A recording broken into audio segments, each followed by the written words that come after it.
আমি ডাক দিয়ে বলবো আজি সাহেব আসো চা খেয়ে যাও। তুমিও বৈশা বৈশা বলবা, তুমিও দাঁড়াইয়া আমাকে বলবা আজি সাহেব ওয়েট করো, আসতেছি। এই হলো আজি সাহেবদের হজের অবস্থা। এর নবীর উম্মতের দল বিয়ের বাড়িতে এক লোক বেড়াইতে যাওয়ার পর এখন রোজার মাস কি করবে? বাড়িতে থাকতে তো ঠাড়া মরা খানা খাই, ঘুমের থেকে ওইটা পর্দা লাগাইয়া নতুবা হোটেলের গেট লাগাইয়া খায়। কিন্তু এখন কি ব্যাপার, বাড়িতে কিভাবে খাবে? খাওয়ার কোনো রাস্তা নাই। বিয়ের বাড়ির মধ্যে বিপদে পড়ে গেছে। বিয়ার বাড়িতে তো বিপদ।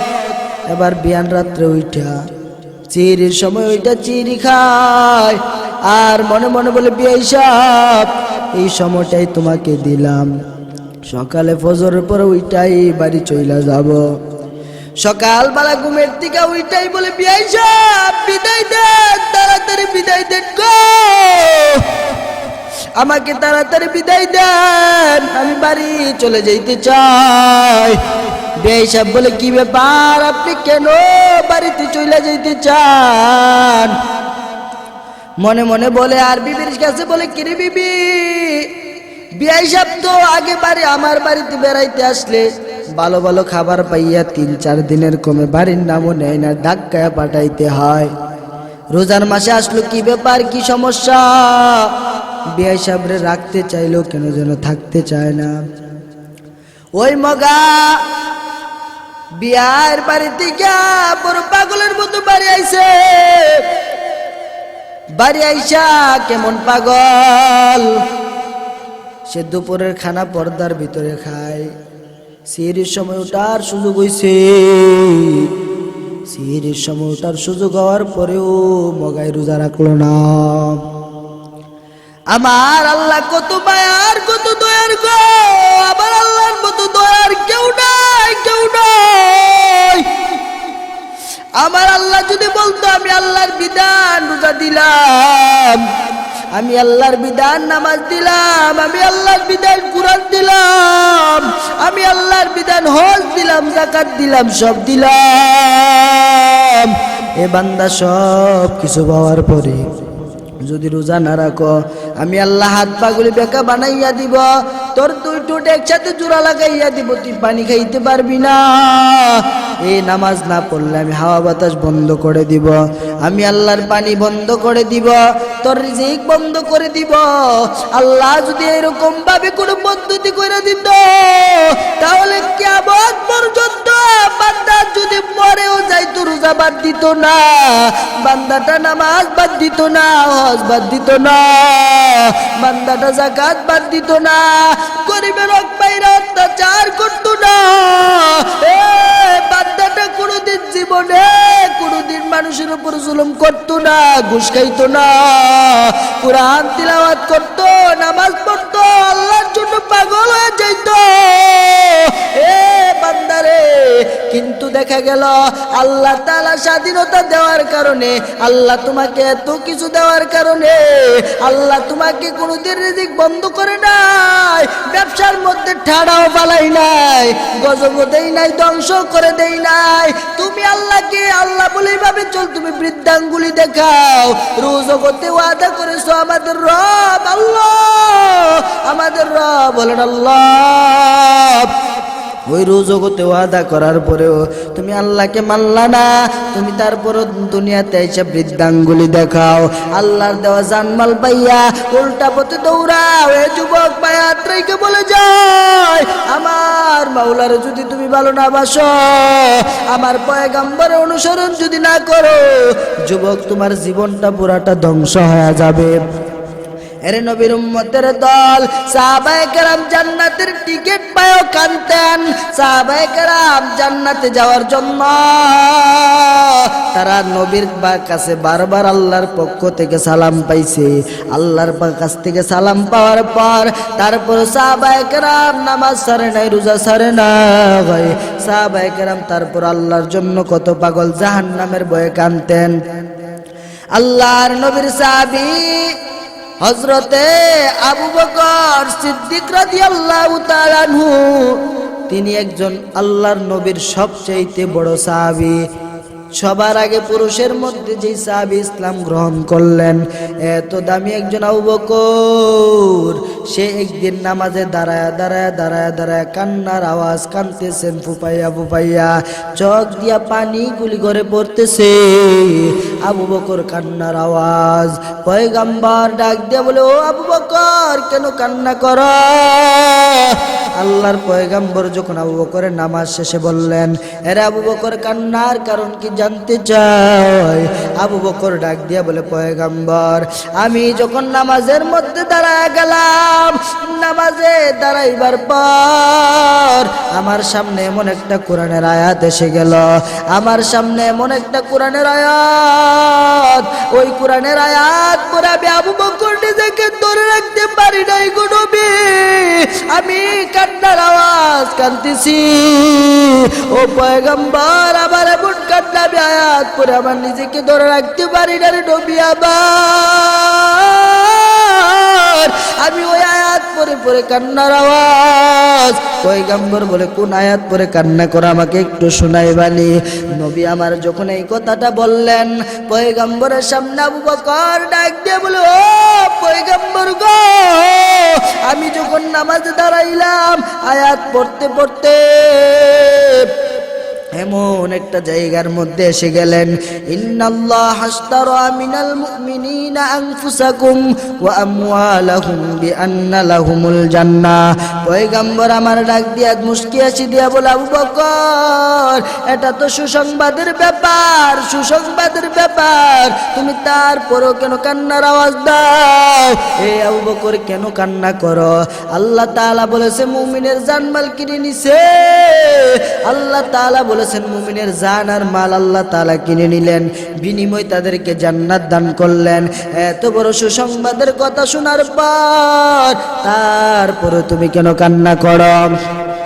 পয়গম্বরের সাহাবী আবু বকর ডাক দিয়ে বলে, ও নবী আমার একটা কাপড়ের দোকান আছে, ওই কাপড়ের দোকানে আমি একটা কাপড়ের দোকান দিয়েছি গো নবী। আজকে সকালবেলা ওই দোকানের মধ্যে এক মহিলা আইসা আমি আবু বকরকে ডাক দিয়ে বলে, আবু বকর তোমার কাপড়টা ফিরাইয়া দাও, এ আবু বকর আমার টাকাগুলি ফিরাইয়া দাও। আবু বকর যখন এই কথাগুলি বললেন, আবু বকর বলল, নবী আমার ওই মহিলাকে আমি প্রশ্ন না করে টাকা ফিরাইয়া দিয়ে কাপড় রাখলাম।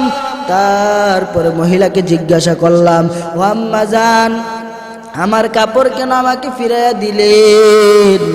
মহিলা ডাক দিয়ে বলে, আবু বকর কথা বাড়াইয়া কোনো লাভ নাই, এই আবু বকর কথা বাড়াইয়া কোনো লাভ নাই।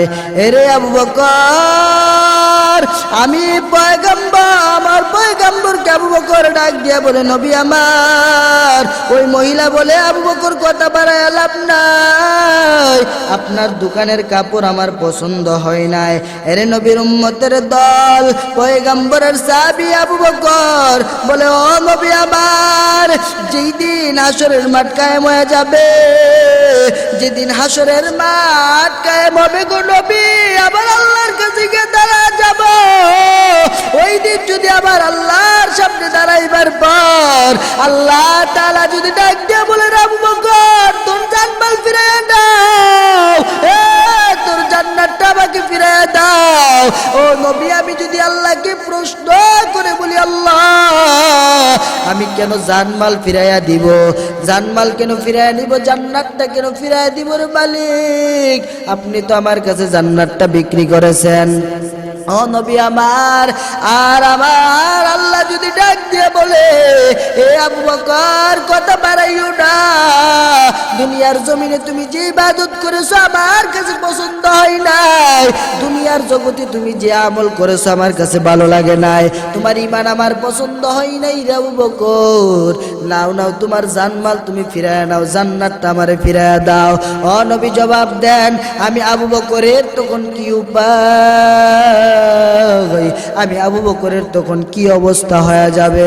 হে পয়গম্বরের উম্মত, ওই আবু বকর জান্নাতের টিকিট পাওয়ার পরেও যদি কান্নার আওয়াজ দেয় তাহলে তুমি বলো সরাসরি দেখি নাই। এত দূর জগতে আইসা ১৫০০ পরে আইসা ফিতনার জমানায় পইরা তুমি দুনিয়াতে চলতেছো।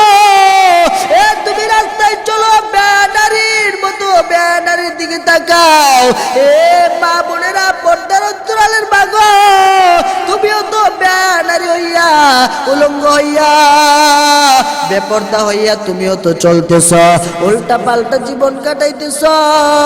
কিন্তু একবারও চিন্তা করলা না রে মা, দুনিয়ার জগৎ থেকে যেদিন বিদায় যাইবা, দুনিয়ার থেকে বিদায় হওয়ার পর অন্ধকার কবরে গিয়া কি হিসাব দিবা? হে নবীর উম্মত, টিকিট না পাইয়াই যদি এই অবস্থা হয় অহংকারী মিজাজ, একজনে বলে আমি বড় শাইখুল হাদিস, আমি বড় বক্তা, আমি বড় খতিবে আজম, আমি বড় মাওলানা, আমার মতো কেউ নাই, আমি এমপি সাহেব, আমি মন্ত্রী সাহেব, আমার মতো কেউ নাই। এই অহংকারী মেজাজ নিয়ে আমরা চলতেছি দুনিয়াতে, এই অহংকারী মেজাজ নিয়ে চলতেছি। অথচ জান্নাতে কিভাবে যাব ওইভাবে যাওয়ার মতো চিন্তা ভাবনা একটুকু পর্যন্ত আমাদের মনে নাই, ঠিক কিনা জোরে বলেন? এজন্যে জান্নাতে কিভাবে যাব, দুনিয়াটা কিভাবে ত্যাগ করব, সাহাবায়ে কেরাম থেকে গ্রহণ করতে হবে। কেমনে গ্রহণ করবা? সাহাবায়ে কেরামের জীবনী পড়লে শরীরের পশমগুলি দাঁড়ায়া যায়। সাহাবায়ে কেরাম ছিলেন দুনিয়াতে গিয়ে তারা দুনিয়ামুখী ছিলেন না, তারা দুনিয়াতে জীবন এমন ভাবে কাটাইছে। আল্লাহর পয়গম্বরের সাহাবী খলিফাতুল মুসলিমিন হযরত উমর, যখন উমরের শাসন আমল চলতেছে, উমরের শাসন আমল চলাকালীন উমরের ওই জগতের একজন মুখ্যমন্ত্রী ছিল। ওই মুখ্যমন্ত্রীর নাম ছিল সায়েদ বিন আমের আল জুমাহি। সে মক্কার হেমস নগরের একজন মুখ্যমন্ত্রী ছিলেন। পয়গম্বর আরবির সাহাবী হযরত উমর ওই এলাকার মধ্যে দূত পাঠাইছে ওই এলাকার হেমস নগরের খবর নেওয়ার জন্য। আর হেমস নগরের মধ্যে কতজন গরিব আছে তাদের খবর নেওয়ার জন্য। যখন পয়গম্বরের সাহাবী উমর এই দূত পাঠাইলেন, সে একটা লিস্টি নিয়ে আসলো, 100 মানুষের একটা লিস্টি আইনা পয়গম্বরের রাতের মধ্যে দিছে। পয়গম্বরের সাহাবী খলিফাতুল মুসলিমিনের রাতে ধরাইছে। উমর রাতের মধ্যে নিয়ে তাকাইয়া চমকে গেছে। কি ব্যাপার? হেমস নগরের মধ্যে 100 জন গরিব, 100 গরিবের মধ্যে 1 নম্বরের যেই গরিব, ওই গরিব বলেন হেমস নগরের মুখ্যমন্ত্রী সায়েদ বিন আমের আল জুমাহি। একজন মুখ্যমন্ত্রী হওয়ার পরে সে 1 নম্বরের গরিব, ওই এলাকার 1 নম্বরের গরিব সেই মুখ্যমন্ত্রী সায়েদ বিন আমের আল জুমাহি। সে আশ্চর্য হয়ে গেলেন। খলিফাতুল মুসলিমিন ওই দূতকে দিয়া 100 স্বর্ণ মুদ্রা ওই হেমস নগরের সায়েদ বিন আমের আল জুমাহির জন্য হাদিয়া পাঠাইয়া দিলেন। সুবহানাল্লাহ। যখন পয়গম্বরের সাহাবী খলিফাতুল মুসলিমিন হযরত উমর ওই দূতকে দিয়া 100 স্বর্ণ মুদ্রা দিয়ে পাঠাইছে, সে গিয়া যখন তার হাতে দিল আর বলল, ও মুখ্যমন্ত্রী সায়েদ বিন আমের আল জুমাহি, তোমার জন্য রাষ্ট্রীয় তহবিল থেকে 100 স্বর্ণ মুদ্রা দিয়ে পাঠাইছে, নাও এটা গ্রহণ করো, এটা তোমার জন্য হাদিয়া। সায়েদ বিন আমের আল জুমাহি সে হাদিয়াটা হাতে পাইয়া ইন্না লিল্লাহির আওয়াজ দিতেছে আর ঘরের ভিতরে ঢুকতেছে। ওই দূত তাকাইয়া দেখে অবস্থা বড় খারাপ। সে পড়তেছে ইন্না লিল্লাহি ওয়া ইন্না ইলাইহি রাজিউন। তার আওয়াজের মধ্যে এলাকার মধ্যে ঘুম ঘুম আওয়াজ। ঘর থেকে বিবি দূরায়া বাইর হয়ে বলে, কি ব্যাপার স্বামী? আবার হাল কাতালা মুসলিমুনা, যুদ্ধে কি সবাই শহীদ হয়ে গেল নাকি বলেন? হাল কাতালা উমর, নাকি উমর শহীদ হয়ে গেছে? বলে বিবি রে, না না, উমর শহীদ হই নাই, মুসলমান যুদ্ধে শহীদ হই নাই। বলে বালিল আমরু আযামু মিন যালিক, তার চাইতে বড় সঙ্গীন ঘটনা ঘটে গেল বিবি আমার। এই কথা বইলা হেফজনগরের ওই খলিফা, হেফজনগরের মুখ্যমন্ত্রী সাহেব কান্নার আওয়াজ, কান্না করে আর বলে বিবি, আর চাইতে বড় সঙ্গীন ঘটনা ঘটলো। বিবি ডাক দিয়ে বলে কি সঙ্গীন ঘটনা ঘটছে? ডাক দিয়া বলে উদুখিলাত আলাইহা দুনিয়া, আমার কাছে দুনিয়া এসে পড়ছে রে বিবি। নাও নাও, এই দুনিয়াটা আমি তোমার হাতে রাখলাম, আমি ঘরে প্রবেশ করার আগে আগে এটি গরিবের মধ্যে বন্টন করে দিবা, এটা যাতে আমার ঘরে না যায়। এর দুনিয়ার মানুষ কেমন নবীর আদর্শের, কেমন সাহাবীয়ে কেরাম, কেমন নবীর আদর্শ ওয়ালা সাহাবী, কেমন আল্লাহর গোলাম, আল্লাহর জন্য কেমন পাগল, দুনিয়ার জন্য তারা একবারও পাগল না। ও সাহাবায়ে কেরাম কত তাজা তাজা দিন, তাজা দিলওয়ালা ঈমান। ওই সাহাবী হাদিয়া পাওয়ার পরও নিতে চায় না। সাহাবী এত পাগল, এত পাগল, দুধ ওই ঘটনা দেখা দৌড়াইয়া রাষ্ট্রীয় তহবিলে গিয়া রাষ্ট্রমঞ্চে দাঁড়াইয়া ডাক দিয়ে বলে, খলিফাতুল মুসলিমিন উমর গো, ও উমর, এমন এক ঘটনা দেখলাম জীবনেও দেখি নাই। উমর ডাক দিয়ে বলে, কি ব্যাপার বলো, ঘটনা আমার সামনে খুলে দাও। ওই দুধ ডাক দিয়া বলে পুরা ঘটনা খুলে বললেন। উমর চোখ দিয়া টপ টপ করে পানি ছাড়তেছে আর কান্না করতেছে। দুধকে ডাক দিয়া বলে, যাও যাও, দৌড়ায়া যাও, ওই এলাকার মধ্যে খবর পৌঁছায় দাও, আমি খলিফাতুল মুসলিমিন ওই এলাকায় আগমন করব, জনগণকে দাওয়াত দেওয়ার জন্য বলো। তারিখ ঠিক করে দিলেন। যাওয়ার পরে খবর পাইয়া সায়েদ বিন আমের আল জুমাহি, মক্কার হেমসনগরের মুখ্যমন্ত্রী, সে আনন্দে উৎসব হইয়া সে মঞ্চ সাজাইলেন। মঞ্চের মধ্যে দুইটা চেয়ার রাখলেন। দুইটা চেয়ার রাইখা ওই মুখ্যমন্ত্রী এলাকার সব জনগণকে ডাকাইছে। সবাই যখন হাজির হইলেন, ওই দিন হযরত ওমর চলে গেলেন। সে হেমসনগরে গিয়া দাঁড়াইছে। দাঁড়াইয়া যখন স্টেজে ওইটা বসলেন, তার বাম পাশে বসলেন খলিফাতুল মুসলিমিনের মুখ্যমন্ত্রী সায়েদ বিন আমের আল জুমাহি। সবাই নিচে বসা। ওই খলিফাতুল মুসলিমিন স্টেজে বসেই প্রথমত প্রশ্নের আওয়াজ। সে ডাক দিয়া বলে, আপনার এলাকার সবাই ভালো আছেননি? বলে ভালো। আপনাদের কাছে আমি একটা অভিযোগ জানতে চাই।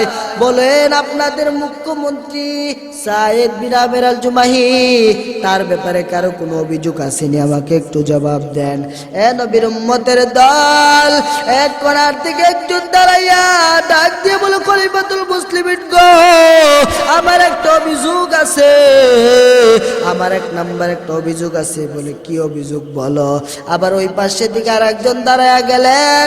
দাঁড়াইয়া বলে, ও খলিফাতুল মুসলিমিন, আবার একটা অভিযোগ। এ দুনিয়ার ইমানদার আল্লাহর গোলাম। আর এক কোণার থেকে আর একজন দাঁড়াইছে। এইভাবে চারটা অভিযোগ দাঁড়ায় গেছে। ওই দিক দিয়ে হেমসনগরের মুখ্যমন্ত্রী সায়েদ বিন আমের আল জুমাহির মনটা বড় বেজার। সে এমন পাগল হয়ে গেল, তার মনের মধ্যে এমন একটা ভয় ঢুকে গেছে। দুনিয়ার মুসলমান ইমানদারেরা, এ আল্লাহর গোলামেরা, ওই মুখ্যমন্ত্রী সায়েদ বিন আমের আল জুমাহি চোখের পানি ছাড়ে আর কান্দে, মালিক, আমি খলিফাতুল মুসলিমিনের একজন মুখ্যমন্ত্রী, এমন ভাবে জীবন চালায়, তারপরেও এত কঠিন ভাবে চলার পর এরপরেও আমার বিরুদ্ধে চারটা অভিযোগ এই ময়দান থেকে উঠে গেছে গো। কি ব্যাপার, আমি কি করলাম? তখন খলিফাতুল মুসলিমিন ডাক দিয়ে বলে, বলেন, এক নম্বর অভিযোগ হলো আপনার কি অভিযোগ? ওই লোকটা ডাক দিয়া বলে, ও খলিফাতুল মুসলিমিন, আমার একটা অভিযোগ হলো, এই যে সায়েদ বিন আমের আল জুমাহি আমাদের মুখ্যমন্ত্রী, সে আমাদেরকে রাতের বেলা সময় দেয় না, দিনের বেলা সময় দেয়, রাতে সময় দেয় না। খলিফাতুল মুসলিমিন ডাক দিয়ে বলে, কি ব্যাপার মুখ্যমন্ত্রী, জবাব দাও, তুমি রাতের বেলা কেন তাদেরকে সময় দাও না? এ নবীর উম্মতের দল, আল্লাহর গোলাম, খলিফাতুল মুসলিমিনের দিকে তাকাইয়া ওই আব্দুগুরের মুখ্যমন্ত্রী সায়েদ বিন আমের আল জুমাহি সে চোখের পানিগুলি ছেড়ে দিয়া বলে, ও খলিফাতুল মুসলিমিন, দুনিয়ার জগতের মধ্যে, দুনিয়ার লাইনে সারাটা দিন আমি আমার জনগণকে সময় দেই, ঠিক মতো আমার মাওলাকে সময় দিতে পারি না গো। ও খলিফাতুল মুসলিমিন, জবাব দেন আর আমাকে বলে দেন, আমি দিনের বেলা তো তাদেরকে সময় দেই, রাতের বেলা কি আমি আমার মাওলাকে একটু সময় দিব না? যেই লোক প্রশ্ন করেছিল সেও কান্না শুরু করলো, মাঠের সবাই কান্নার আওয়াজ। খলিফাতুল মুসলিমিনও চোখের পানিগুলি ছেড়ে দিয়া কান্দে।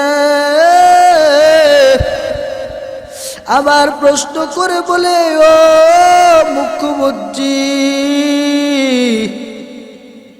কি ব্যাপার? 2 নম্বর অভিযোগকারীকে বলে, ও অভিযোগকারী, বলো তোমার কিসের অভিযোগ? মুখ্যমন্ত্রী সায়েদ বিন আমের আল জুমাইর কান্নার আওয়াজ।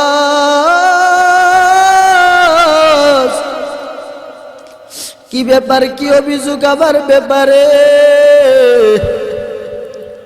ওই লোকটা ডাক দিয়ে বলে, খলিফাতুল মুসলিমিন, আমার অভিযোগ হলো মাসে 30 দিনের মধ্য থেকে সে আমাদেরকে একদিন কেন সময় দেয় না? এরে নবীর উম্মতের দল,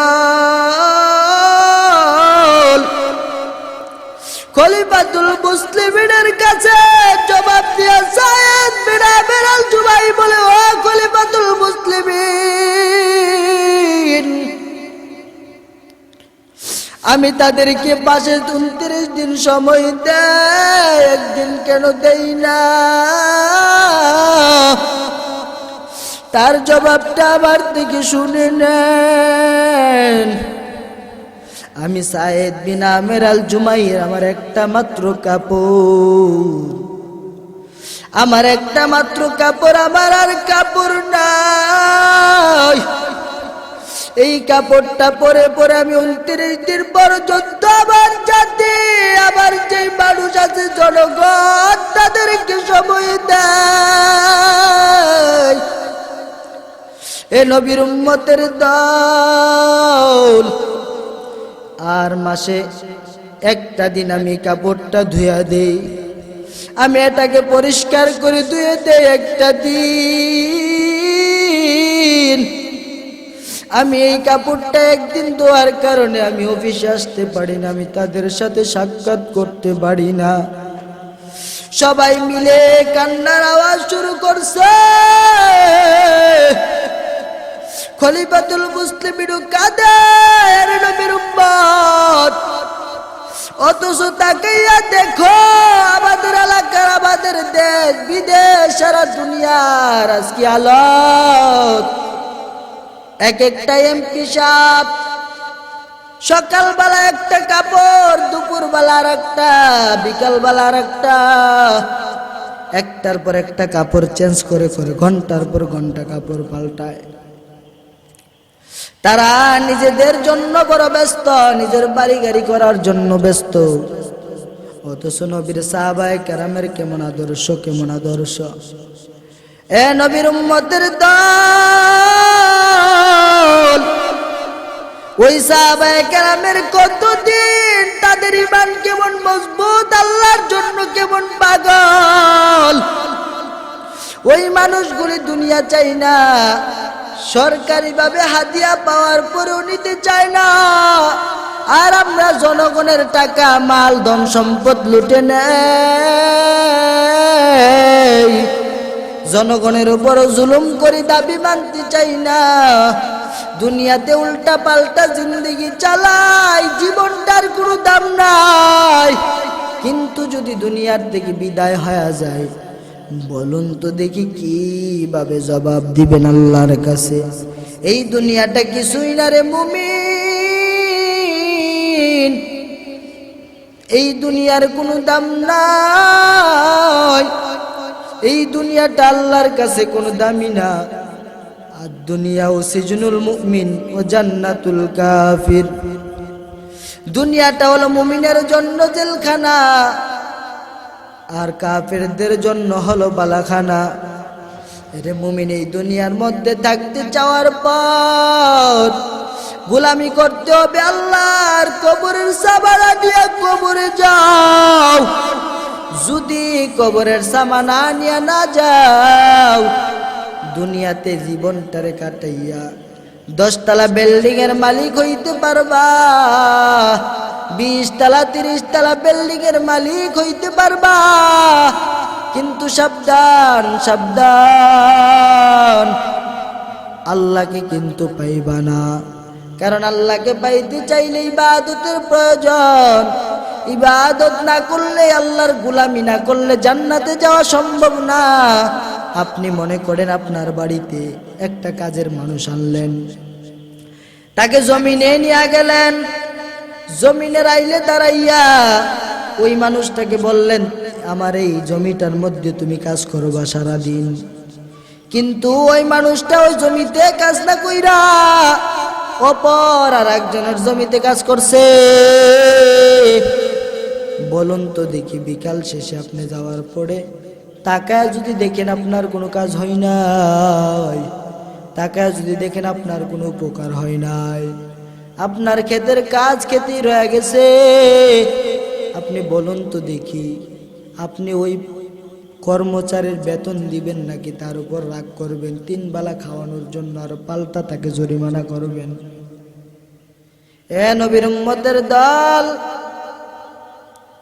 কেমন আল্লাহ পাইছো, কেমন মাওলা পাইছো, এখনো আমাকে চিনলা না? তাকাইয়া দেখ, আল্লাহ তাআলা বলে, ইমানদারের দল, আমি আল্লাহ তো তোমাদেরকে একটা উদ্দেশ্য দিয়া পাঠাইলাম, এই উদ্দেশ্যটা আমি আল্লাহ তোমাদের মাঝে দিয়া, আমি আল্লাহ তো তোমাদেরকে বুঝাইয়া দিলাম, এটা সঠিক পথ, এটা বেঠিক পথ, এইভাবে চললে আমাকে পাইবা, ওইভাবে চললে আমাকে পাইবা না। এরে যুবক, দুনিয়ার মধ্যে মডেল খুঁজো কাকে? মেসি, রোনাল্ডো, আরো বক্কর চক্কর আছে নাকি? আরো কত কিছু, এন্দুরার বান্দরের মতো ক্রিকেটারের বেশ ধরে চুল কাটো, সুন্নতের খবর নাই। কি ব্যাপার? সুন্নত কয়, সুন্নতের কোনো পাইবন্দি নাই। রাসূলের সুন্নত বাদ দিয়া তুমি দুনিয়ার লাইনে পাগল হয়ে গেছো। এ নবীর উম্মত, আল্লাহর গোলাম, ভালো করে খেয়াল করে শুনে নাও, আমার মাওলা কি বুঝাইতে চায় তুমি কি বুঝো? তুমি আজকে লেনিন কার্ল মার্ক্সের আদর্শে চলো এ যুবক, তুমি ম্যারাডোনার আদর্শে চলো, মাও সেতুনের আদর্শে চলো। হে নবীর উম্মতের দল, শাকিব খান, সালমান খানের আদর্শ নিয়ে চলো, কিন্তু আমার মাওলার আদর্শ তুমি পাইলা না। আমার মাওলা নবীর আদর্শ মালাটা গলায় ঝুলাইছো না রে যুবক। আল্লাহ তাআলা বলে, পৃথিবীর কোন শ্রেষ্ঠ আদর্শ আমার কাছে শ্রেষ্ঠ না। আমি আল্লাহ একটা আদর্শ দিলাম, আমি আল্লাহর আদর্শ বড় দামি আদর্শ। বলে সেটা কি দামি আদর্শ?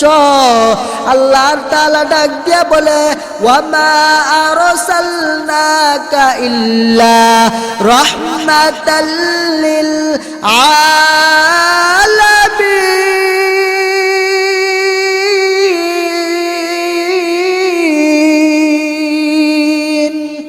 আল্লাহ তাআলা ডাক দিয়া বলে, আমি আল্লাহ দুনিয়াতে সবচেয়ে বড় মডেল করে পাঠাইলাম আমার রাহমাতুল লিল আলামিন নবীকে। এ আমার নবীকে পাইয়া যদি তুমি আদর্শ না মানতে পারো, এ যুবক ও পর্দার অন্তরালের মা, আমার নবীর আদর্শের চাইতে দামি কোনো আদর্শ দুনিয়াতে নাই। আমার নবীর মতো নবীও দুনিয়াতে আল্লাহ কাউকে পাঠান নাই। কেমন মায়ার নবী চিনলি না? নবীর আদর্শ বাদ দিয়া উল্টা পথে চলো, অথচ তাকাইয়া দেখো আমার কথাগুলি বড় যোগ দিয়া শুনো, ভালো করে শুনো গো। এ নবীর উম্মতের দল, আল্লাহর পয়গম্বর আরবি কেমন নবী পাইছরে বাঙালি চিল্লা না? আল্লাহর পয়গম্বর এত দামি, এত দামি, এত দামি নবী, আমার এত শ্রেষ্ঠ নবী। নবী উম্মতের জন্য কতই না মার খাইলেন। উহুদের জমিনে দান দান মুবারক আমার নবী শহীদ করলেন। তায়েফের জমিনের দুষ্ট যুবকের আমার নবীকে পাথর মেরে মেরে রক্ত জড়ায়। আমার নবীকে এমন বার মারছে, এত রক্ত জড়াইছে নবী আমার। ওই নবী তারপরেও বদদুয়া করে নাই, আল্লাহর কাছে বলে আল্লাহ তারা বুঝে নাই, আমাকে চিনে নাই, আল্লাহ তুমি তাদেরকে মাফ করে দাও, ধ্বংস করিও না। এরপর আল্লাহর কাছে ধ্বংসের দোয়া করেন নাই।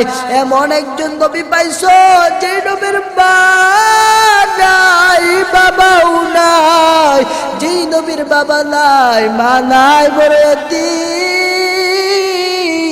ওই এতিম নবীকে পাইয়া নবী 6 মাস জন্মের 6 মাস আগে বাবা হারাইলেন, 6 মাস পরে মা, 6 বছর পরে মাকে হারাইলেন, 8 বছর বয়সে দাদাকে হারাইলেন। এত এতিম নবীকে পাওয়ার পর তারপরও তুমি আমার নবীকে চিনলা না। তারপরও নবী উম্মতের বেদনায় বড় পাগল। নবী আমার কেমন পাগল, নবী উম্মতের জন্য কত ব্যতীত। নবীর পুত্রের লোকেরা নবীর শত্রু হয়ে গেল। নবী উম্মতদের মায়া মায়া বুকে নিয়া নবীর জন্মভূমি মক্কা সাইরা আমার নবী মদিনার দিকে দৌড়ায়। আর নবী যায় আর বলে আল্লাহ আমি আমার জন্মভূমি ছেড়ে আমি মদিনার দিকে যাই, কারণ এই মক্কাতে আমার আপন বলতে কেউ নাই। এই মক্কাতে সবাই শত্রু হয়ে গেল, আপন মানুষগুলি চলে গেল। আজ যদি আমার মা থাকতো, আজ যদি আমার বাবা থাকতো, তাহলে তারা আমাকে কোনোদিন মক্কা ছেড়ে মদিনায় যেতে হতো না। আল্লাহর কাছে নবী কাঁদে, বড় এতিম নবী আমার, পিতা মাতা নাই যে তার, তারপরে কত মারা মারলো তারে দুশ্মনে। নবী বিনে কে তোড়াবে ফুলসিরাত মিজানে, নবী বিনে কে তোড়াবে ফুলসিরাত মিজানে। ওরে নবীর উম্মতেরা হয়ে আজি দিশেহারা, কুরআন হাদিস ছেড়ে চলো যখন যাহা চাই মনে। নবী বিনে কে তোড়াবে ফুলসিরাত মিজানে, নবী বিনে কে তোড়াবে ফুলসিরাত মিজানে। খুদার জ্বালাই নবী আমার বেঁধেছিলেন পেটে পাথর, খুদার জ্বালাই নবীজি মোর বেঁধেছিলেন পেটে পাথর। তারপরে কত মারা মারলো তারে দুশ্মনে। নবী বিনে কে তোড়াবে ফুলসিরাত মিজানে। চলো চলো চলো মুমিন চলো নবীর সন্ধানে, নবী বিনে কে তড়াবে ফুলসিরাত মিজানে। এরে যুবক উম্মত, ভালো করে শুনো, আমার কথাটা ওটাই। আল্লাহর নবীকে আল্লাহ পাঠাইছে, নবীর মা নাই বাবা নাই, তারপর নবী আমার তিন নবী উম্মতের কান্ডারি, উম্মতের জন্য বড় পাগল, উম্মতের জন্য এত পাগল নবী, আবার এত পাগল ওই নবী উম্মতের বেদনায় কান্নার আওয়াজ এখনো পর্যন্ত আছে। এ নবীর উম্মত, তুই যদি দুনিয়ার জমিন থেকে ভালো হয়ে যাও, দুনিয়ার জমিন থেকে যদি আল্লাহর গোলাম হয়ে যাইতে পারো, নবীর আদর্শ নিয়ে যাইতে পারো, লা তুআতালি মাখলুকিন ফি মাসিয়াতিল খালিক, নবী আল্লাহ ব্যতীত অন্য কারো ইবাদত না কইরা ইমানদার হইয়া যদি যাইতে পারো, এ যুবক, ইমানদারের কি পাওয়ার, মুমিনের কি পাওয়ার, ইমানদারের কত দাম, একটা মুমিনের কত দাম, মুমিনটার কত দাম জানো? মুমিন যখন ফুলসিরাতের ফুলের উপর দিয়ে আইটা যায়, মুমিন যখন হাসরের দিন ফুলসিরাতের ফুল পার হইতে থাকবে, আল্লাহ তাআলার কাছে জাহান্নাম ফুলসিরাতের নিচে ডাক দিয়া কান্নার আওয়াজ, কান্না করবে আর বলবে, আল্লাহ তোমার বান্দাকে তাড়াতাড়ি পার করে দাও। আয় আল্লাহ, তোমার মুমিন বান্দা ফুলসিরাতের ফুলের উপর দিয়া যাওয়ার কারণে আমাদের জাহান্নাম, আমাদের আগুনগুলি নিভে যাওয়ার মতো অবস্থা হয়ে গেছে। আবার ডাক দিয়া বলে, আল্লাহ, ও আল্লাহ, এই মুমিনকে তুমি এইখান থেকে নিচে পালাইও না, ও আল্লাহ, মুমিনটাকে আমাদের জাহান্নামে পালাইও না। আল্লাহ, যদি মুমিনটা জাহান্নামে পড়ে যায়, আমরা জাহান্নামের আগুনগুলি অতি সত্যই তাড়াতাড়ি করে নিভে যাবে। একজন জান্নাতি মুমিনের কত পাওয়ার! জান্নাতীরা জান্নাতের ফুলসিরাতের ফুলের উপর দিয়া যাওয়ার পরেও ফুলসিরাত বয়ে বয়ে কাঁপে। ফুলসিরাত ডাক দিয়া বলে, আল্লাহ তোমার বান্দাটাকে তুমি তাড়াতাড়ি করে পাঠিয়ে দাও। ও আল্লাহ, আমি আর সহ্য করতে পারি না, জাহান্নামী গুলাকে উঠাও, আমি চিরাইয়া তাদেরকে নিচে পালাইয়া দেই। আয় আল্লাহ তাআলা, জান্নাতীকে তাড়াতাড়ি করে পার করে দাও। জান্নাতের কত মজার যুবক! আল্লাহকে যদি মহাব্বত করে পাইতে চাও, আল্লাহকে যদি পাও, নবীর আদর্শ নিয়ে যদি কবরে যাও, এ যুবক সন্তান, তাহলে দেখবা মিজানের পাল্লাও তোমার জন্য পাগল হয়ে থাকবে।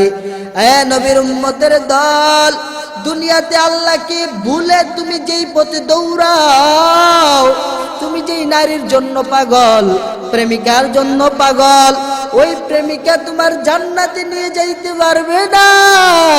ওই প্রেমিকা তোমাকে কোনোদিন জান্নাতে যাওয়ার রাস্তাও দেখাইতে পারবে না। যদি ঈমানওয়ালা হইয়া, আমলওয়ালা হইয়া তুমি যদি কবরে যাও, ঈমানওয়ালা হইয়া, আমলওয়ালা হইয়া কবরে যাওয়ার পর, ওই কবরে যাওয়া মাত্র আল্লাহ জান্নাতে যেদিন ঢুকাইয়া দিবে, ওই জান্নাতে ঢুকানোর সাথে সাথে আল্লাহ তোমার সাথে দুনিয়ার একটা সুন্দরী কেন, তামাম পৃথিবীর সব আলো, এমনকি হাদিসের ভাষায় বলা হয়, ওই যেই হুর পুরি তোমাদেরকে দেওয়া হবে, 72টা হুর তোমাদের সাথে দেওয়া হবে, ওই হুরদের একটা নখ পরিমাণ যদি জমিনের মধ্যে উঠে যাইত, একটা নখের পাওয়ারের কারণে সূর্যের আলো পর্যন্ত নিভে যাইত। এর নবীর উম্মতের দল, ওই জান্নাতের এত নিয়ামত, ওই জান্নাতের এত নিয়ামত সারা রাত কেন, কিয়ামত পর্যন্ত বয়ান করলে শেষ করা সম্ভব হবে না। এ নবীর উম্মতের দল, এই জন্য আল্লাহর কাছে কাঁদো আর বলো, ও মালিক, আয় আল্লাহ তাআলা, তুমি দুনিয়ার জমিন থেকে আমাদেরকে বিদায় করার আগে মাফ করে দাও। আয় আল্লাহ, জাহান্নামে যাইতে পারবো না, কারণ জাহান্নাম কত বড় ভয়ঙ্কর, জাহান্নাম এমন ভয়ঙ্কর, জাহান্নামের বয়ান করতে গিয়া পয়গম্বর বলেন, যেদিন আল্লাহ তাআলা তোমাদেরকে জাহান্নাম এবং জান্নাতের মধ্যবর্তী সময়টায় আল্লাহ যখন হাসরের মাঠে বিচারালয়ে বসবেন, জাহান্নাম কান্নার আওয়াজ আর ডাক দিয়ে বলবে হাল মিন মাজিদ, হাল মিন মাজিদ। আয় আল্লাহ তাআলা, জাহান্নামী গুলাকে তাড়াতাড়ি করে ভিতরে ঢুকায়া দাও, পেটে বড় ক্ষুধা, আল্লাহ সহ্য করতে পারি না, তাড়াতাড়ি করে জাহান্নামী গুলাকে ঢুকায়া দাও। আল্লাহ তাআলা বলবে রে জাহান্নাম, অপেক্ষা করতে থাক, অপেক্ষা করতে থাক, আমি আল্লাহ বিচারালয়ের বিচারের কাজগুলি আগে শেষ করে নে, আমি আল্লাহ তারপরে তোকে জাহান্নামী গুলা দিয়া দিব, তুই অপেক্ষা করতে থাক। জাহান্নাম মানতে চাই না, মানতে রাজি না, ওই জাহান্নাম দ্রুত গতিতে আগায়। পয়গম্বর বলেন একটা জাহান্নামের মধ্যে দিবে, জাহান্নাম এমন বেগে দৌড়াইতে থাকবে, গতিতে দৌড়ায়, ফেরেশতারা সিজদায় পড়ে কান্না করে আর বলে ও মালিক, এটা কেমন পানি দিছো রে আল্লাহ, এটা কি পানি, এটা কি দুনিয়ার কোন দামি সমুদ্রের পানি দিলা, নাকি আবে হায়াতের পানি, নাকি জমজমের পানি, নাকি এটা দুনিয়ার কোন দামি সমুদ্রের পানি, নাকি হাউজে কাউসারের পানি রে আল্লাহ। আল্লাহ তাআলা ডাক দিয়া বলে ফেরেশতারা, এটা দুনিয়ার কোন দামি সমুদ্রের পানি না, আবে হায়াতের পানি না, জমজমেরও না, হাউজে কাউসারের পানিও না, বলে এটা কিসের পানি রে মালিক? আল্লাহ তাআলা ডাক দিয়া বলে এটা আমার দুনিয়ার এমন কিছু বান্দার চোখের পানি, যেই বান্দাগুলি দুনিয়াতে কাঁদত, গভীর রাত সবাই ঘুমাইয়া আছে, সবাই ঘুমে বিভোর, আমার বান্দাগুলি ঘুমের থেকে উইঠা তারা সেজদার মধ্যে পইরা কান্নার আওয়াজ আর বলে ও দয়ার মালিক, দুনিয়াতে পর্দা করি বলে কত মানুষ গালি দেয়, নামাজ পড়ি বলে কত মানুষ গালি দেয়, আয় আল্লাহ তাআলা মোবাইলে খারাপ ভিডিও দেখি না, টেলিভিশনের সামনে বসি না বলে মানুষ মন্তব্য করে, কলেজে দাড়িওয়ালা যুবক কলেজে যায়, মেয়েরা তাকে নিয়ে ঠাট্টা মস্করা করে বলে আল্লাহ, তারপরও বান্ধবীদের কারণে দাড়ি ফালাই না, আমি তারপরও বেজার না, ও মালিক দুনিয়ার কেউ কিছু বললে আমার কিচ্ছু আসে যায় না, আয় আল্লাহ তুমি আমাকে জান্নাতে দিও না, তারপরে তুমি জান্নাতে দিয়ে দিও রে মালিক। আল্লাহ তাআলা বলে ওই বান্দাগুলোর চোখের পানি আমি আল্লাহ জমা করে রাখলাম, আমার বান্দাগুলির কান্না আমি কেন আবার আরশ কুরসি পর্যন্ত সহ্য করে না, ওই পানিগুলি আমি আল্লাহ কুদরতি ভাবে জমা করে রাখলাম, এই পানিগুলি আজকে দিয়া দিলাম, এই পানিগুলি নিয়া এরে নবীর উম্মতের দল, এই পানির কারণে আজকে জাহান্নাম দৌড়ায়, চোখের পানির বড় দাম, বড় দাম। আজ ময়দানটা এমন হয়ে গেল, যেই বক্তা হাসাইতে পারে বেশি ওই বক্তার বড় দাম, ওই বক্তার বড় টপ লেভেলের বক্তা, হাসাইতে পারে কিরে হাসি, আহা এত হাসি বাপের জন্য হাসে নাই, হাসতে হাসতে মুখ দিয়া বুমিও বেড়ায় যায়, হাসতে হাসতে পেটে ব্যথা যায়, অথচ আল্লাহ বলেন ফালইয়াদহাকু কলিলাও ওয়ালইয়াবকু কাসীরা, বেশি বেশি কান্না করো, কম কম করে হাসো, বেশি বেশি কান্না করলে পরে জাহান্নামের আগুন নিবানো যায় চোখের পানির দ্বারা। সাহাবায়ে কেরাম কাঁদতেন, হযরত উসমান কবরের পাশে দিয়ে আর কান্নার আওয়াজ, উসমানকে ডাক দিয়া বলে উসমান কেন কান্নার আওয়াজ দাও, তুমি তো জান্নাতি চাওয়াবি, তারপরও কেন কাঁদো? উসমান ডাক দিয়া বলে আমি দুনিয়াতে যদিও সালাম আল্লাহর পাইলাম, তারপরে কবরের বয়ে কান্না করি, এই অন্ধকার কবর চারদিকে মাটি আর মাটি, এই কবরে বাতি নাই, সাথী নাই, কেউ নাই, ডানে মাটি বামে মাটি, সামনে মাটি উপরে মাটি, ওই কুড়ে ঘরে কিভাবে থাকবো? এই জন্য আমার কান্নার আওয়াজ কান্না করি, আমি জাহান্নামী হয়ে যাই। এ নবীর উম্মতের দল, এরপরও তো আমরা কেন, আমরা তো জান্নাতের টিকিট পাই নাই, নামাজও ঠিক মতো পড়ি না, হকও ঠিক মতো মানি না, হালাল ভাবে চলি না, অন্যের কথাই জীবনটাকে কাটাচ্ছি গীবত আর শাকায়েত দ্বারা মাধ্যমে। একজন আর একজনকে দেখতে পারি না, একজনের বিবাহ নিয়ে কথা বলি আর একজনের চরিত্রের উপর আঘাত দেয়। এর নবীর উম্মতের দল, হিংসুটে মানুষের অবস্থা এমন হয়ে গেল, কিন্তু একবারও চিন্তা করি না আমার জীবনটার কি হালত। আমরা এরপরও নিজের চোখে পানি নাই, কান্না নাই, এরপরও নিজের জীবনের কোনো খেয়াল নাই। আমার বিবিটা উল্টা পথে চলে, মেয়েটা বেপরদায় অন্য রাস্তায় হাঁটতেছে, আল্লাহর খবর নাই, নবীর ভালোবাসা নাই, প্রেম নাই, ঈমান নাই, কিচ্ছু নাই। এই উল্টা পাল্টা পথে চলতেছি, উল্টা পাল্টা জীবন কাটাইতেছি, তারপর আমাদের জীবনের কোনো দাম নাই। এ নবীর উম্মতের দল, তাকাইয়া দেখ আমার জীবনটা আমি কিভাবে কাটাচ্ছি। আমি যে বলতেছি ওই লোকটা ভালো না, লোকটা বড় খারাপ, এক আঙ্গুল দ্বারা ইশারা করলাম, বাকি তিনটা আঙ্গুল আমার দিকে ঘুইরা বলতেছি তুই ভালো না, তুই তো ভালো না, তুই কাকে ভালো বলো আর খারাপ বলো। সুই মানুষ যে দান চালে, আমাদের এলাকায় চালুন বলে চালুন, এই দান যারার চালুন কি বলে, তোর পাশায় এত ছিদ্র কেন? চালুন জবাব দিয়া বলে সুই রে, চালুন সুইকে বলে তোর পাশে একটা ছিদ্র কেন? সুই জবাব দিয়া বলে চালুন আমার বাসায় তো একটা, তোর বাসায় কয়টা দেখ। এজন্য একজন আর একজনের গীবত ছেড়ে দিতে হবে, আল্লাহর প্রেম আর মহাব্বত নিয়ে চলতে হবে রে গোলাম। একজন আর একজনকে দিনের স্বার্থে ভালোবাসতে হবে, স্বার্থ ছাড়া, শুধুমাত্র দিনের স্বার্থে ভালোবাসা লাগবে। উলামায়ে কেরামের মধ্যে এমন একটা আসিয়ত ঢুকে গেছে, আমার থেকে কেন সে উপরে উঠবে, আমার পরে কেন সে বয়ান করবে, আমার আগে কেন করে না, আমি কেন রাত 12টার পরে চিল্লাইতে পারি না, আমার বয়ান কেন মানুষ শুনে না, তার বয়ান কেন শুনে, আমার বয়ানের মধ্যে মিডিয়াওয়ালারা কেন দৌড়ায় না, তার বয়ানে কেন দৌড়ায়, আমি কেন ভাইরাল হই না, সে কেন ভাইরাল হয়। এই নিয়ে ব্যস্ত আর চিন্তা, এটা বড় খারাপ।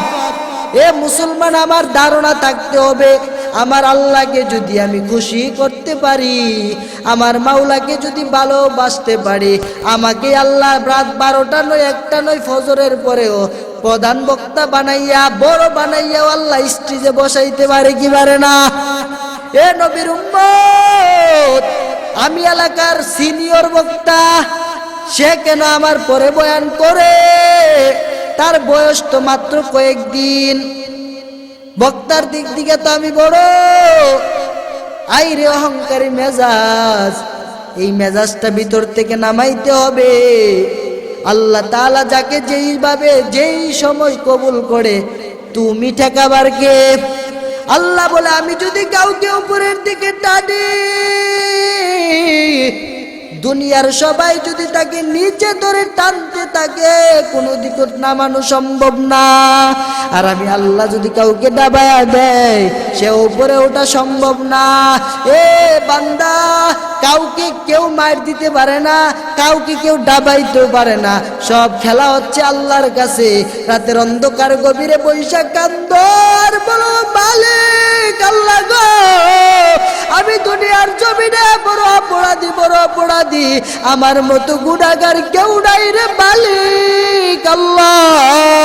আমি দুনিয়াতে আমার মতো এত নিচু মানের মানুষ কেউ নাই। ও আল্লাহ, আমি তোমার কাছে ভিক্ষা চাই, আমি তোমার কাছে পানা চাই। আয় আল্লাহ, তওবা করি, তুমি আমাকে মাফ করে দাও, দিনের জন্য কবুল করে নাও, ইখলাস ওয়ালা দিল দান করে দাও। এ নবীর উম্মত, আল্লাহর কাছে যদি ভালো করে চাইতে পারো, আল্লাহ আল্লাহর কাছে যদি মহব্বত নিয়ে চাইতে পারো, আল্লাহর কসম একবার, আল্লাহর কসম দুইবার, আল্লাহর কসম তিনবার, ওয়াল্লাহি বিল্লাহি তাল্লাহি, যদি আল্লাহর কাছে মালিকের দরবারে কবুল হইতে পারো, আমি কসম করে বলে যাই আল্লাহ তাআলা কবুল করে নিলে ঠেকাবার কেউ নাই। এজন্য সব সময় চিন্তা করা লাগবে, আমার অহংকার দিয়ে আমি চলতে পারবো না, আমার মাওলার অহংকার সবচাইতে বড়, আল্লাহর অহংকারের চাদর নিয়ে টানা যাবে না। আমি আমার মাওলার কাছে থাকতে হবে আর ডাকতে হবে, গভীর রাতে ওইটা কান্না করতে হবে, অতি গভীর রজনী যখন নীরবে প্রভুর নাম জপিও তখন, প্রভুর করুণা যদি পাইবার চাও, গভীর রাতে উঠে তার গুণগান গাও।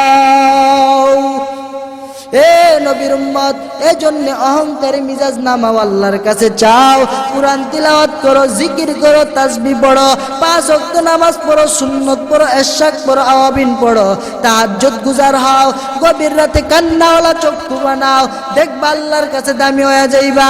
অমুকে ভালো না বলার দরকার নাই, অমুকরে দেইখা বলো আল্লাহ যে তার থেকে আমাকে যদি ভালো রাইখা থাকে, আল্লাহর কাছে বলো আল্লাহ আমাকে খারাপ মানুষের মতো বানাইও না, তুমি তোমার বান্দাকে গোলামকে কবুল করে নাও, আল্লাহর কাছে কান্নার আওয়াজ দাও।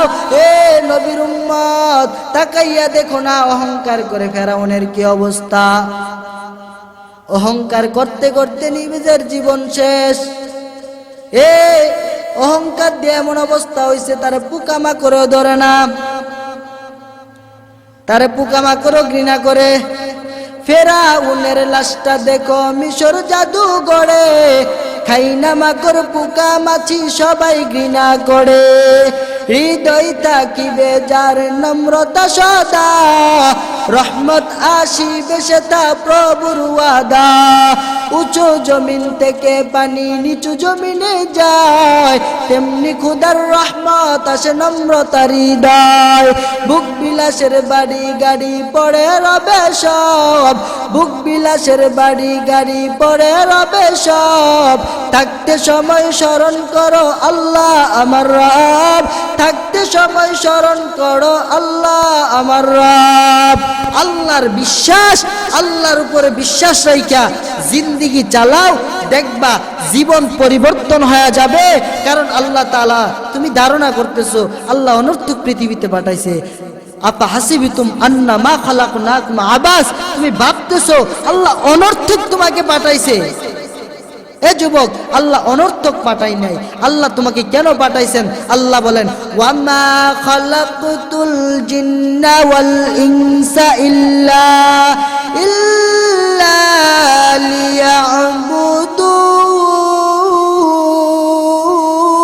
লিয়াবুদুন, মা খালাকতুল জিন্নি ওয়াল ইনসি বিখাগা, জুজ ইবাদত নিস্তে মকসুদ আজ্জাহা, কাদরে কুদরত দারি বর কামাল, আনতা রব্বি আনতা হাসবি জুল জালাল, তুহি কাদের জলিলুল্লাহ জাদাগর, কেনানে বুআদ দিল বর নেগাবান। अल्लाह अल्लाह क्या मुबारक नाम है, अल्लाह अल्लाह आशिकों का काम है, अज खुदागाही में तौफीक अदब, बेअदब महरूम गश्त अज फजल रब, सोहबते साले तुरा साले कुनात, सोहबते तोले तुरा तोले कुनात। এজন্যে সবার কাছে আমার উদারতা আহ্বান এটাই যে আল্লাহ তাআলার কাছে ক্ষমা চেয়ে এখনো সময় আছে, আল্লাহর দিকে ফিরো, নিজের ভিতরের ভাবটা দূর করো, দেখবা আল্লাহ আগের চাইতে বড় বানায় দিবে। আমি সিনিয়র, আমি এত কিছু, আমি এত বড়, অহংকারী মেজাজ। আহারে পাবলিক, এই পর্যন্ত কত অহংকারী মানুষ দেখলাম নিমিষে শেষ হয়ে গেছে। কত নরম দিলওয়ালা মানুষ দেখলাম, সে নিজেকে নিজে অনেক ছোট মনে করে, কিন্তু আল্লাহ তাআলা তাকে এত উপরে উঠাইছে যেটা ধারণা করার মতো না। আমি এলেম শিখছি, আমার সন্তান কি আমার চেয়ে বড় আলেম হইতে পারে না? আমি ছোট্ট এক মসজিদের খতিব, আমার সন্তান কি এর চেয়ে বড় মসজিদের খতিব হইতে পারে না? আমি চেয়ারম্যান হয়েছি, আমার সন্তান কি এমপি হইতে পারে না? আমি মেম্বার হয়েছি, আমার সন্তান কি চেয়ারম্যান হইতে পারে না? আমার ভাই কি সরকার পদে দাঁড়াইতে পারে না? তো এজন্য আমি অহংকার করে আর এই মন মিজাজ নিয়ে লাভ কি আমার? আল্লাহ তাআলা আমাদের সবাইকে বুঝার তৌফিক দান করুক, সকলে বলে আমিন। ওয়া মা আলাইনা ইল্লাল বালাগ। আসসালামু আলাইকুম ওয়া রাহমাতুল্লাহি ওয়া বারাকাতুহু।